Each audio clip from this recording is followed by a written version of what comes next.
Good evening guys. Ngayong gabi pagluluto natin ng ating dragon. Ewan ko kung magugustuhan niya lang to.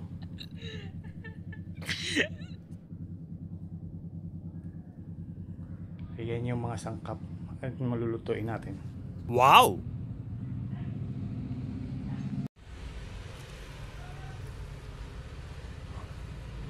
Lagyan na ng sibuyas, bawang at luya, sipa, patang ng sili, at may natira pa rin mga sangkap.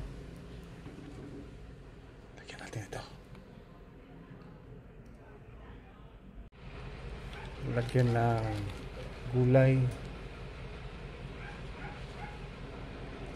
asin,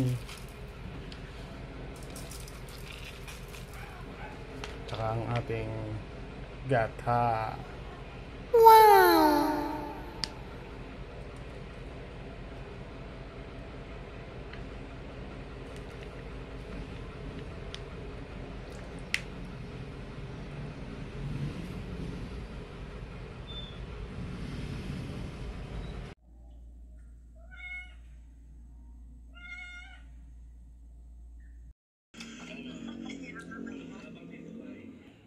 Kakain na. Papakainin ko lang yung dragon. Yan na. Kakain na kami, bye bye.